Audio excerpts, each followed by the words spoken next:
ట్రాన్స్‌జెండర్‌లకు check Telangana అధికారులు. విచ్చలవిడిగా పెళ్లిళ్లకు, ఫంక్షన్‌లకు, ఓపెనింగులకు, షాపింగులకు, అలాగే పుట్టినరోజులకు వెళ్లి అక్కడ గొడవ చేసినట్లయితే ఊరుకునేది లేదని తెలంగాణ ట్రాన్స్‌జెండర్‌లను పిలిచి అధికారులు వార్నింగ్ ఇవ్వడం జరిగింది.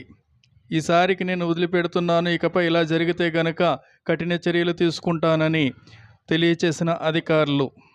రూపాయల జరిమానా పడుతుంది. అర్థమైందా? ఇది లాస్ట్ వార్నింగ్. మిర్యాలగూడ 1 టౌన్ ఒకటే కాదు, మిర్యాలగూడ మండలంలో ఎక్కడ మీరు వచ్చి మీ మీద కంప్లైంట్ వస్తే ప్రతి ఒక్కరి మీద కేసు అవుతుంది. నేను ఒక కేసు అయింది మీ అందరి మీద, తెలుసా? అందరి మీద కేసు అయింది. లాస్ట్ అవకాశం ఇస్తున్నా, బతకడానికి మీకు ఏవైతే అవకాశాలు ఉన్నాయో అవకాశాలు ఉపయోగించుకోండి. మీ అమ్మాయి కానిస్టేబుల్కి అప్లై చేసుకోండి.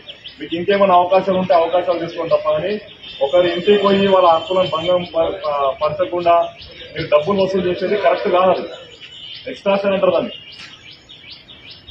షీట్ ఓపెన్ చేస్తాం మీకు ఇప్పటి నుంచి. మీరు ఫ్యూచర్ లో ఏ గవర్నమెంట్ జాబ్ కూడా పనికిరావు. ఇప్పుడు అమ్మాయి అదే ఇబ్బంది పడుతుంది. రేపు అనవసరంగా ఇబ్బంది పడద్దు, చట్టాన్ని మీ చేతుల్లో తీసుకోవద్దు. పోలీసు వాళ్ళు ఏం చేయరు, ఇంతమంది వస్తా అంటే నాకు కూడా గ్యాంగ్ ఉంది. ఇంకా మా పోలీస్ పవర్ ఉంది కదా, పెన్నే పెడతా. కొట్టాలంటే మాకు కూడా లాఠీ తీసుకొని కొట్టవచ్చు. Friendly policing ఎవరికది? మంచి ఉన్న వాళ్ళకి మాత్రమే ఫ్రెండ్లీ పోలీసింగ్. చట్టాన్ని ఎవరు చేతిలో తీసుకున్నా కొట్టే పవర్ ఉంది. మినిమం ఫోర్స్ యూజ్ చేయమని కోర్టులో చెప్తున్నాయి. అర్థమైందా? కొట్టడం మాకు పెద్ద సమస్య కాదు. మీరు లేపితే మేము కూడా లేపుతాం. మేము కూడా అన్నిప్పుకొని వచ్చాం. మీకన్నా ముందు అన్నిప్పుకొని వచ్చేటోళ్ళం మేము కూడా.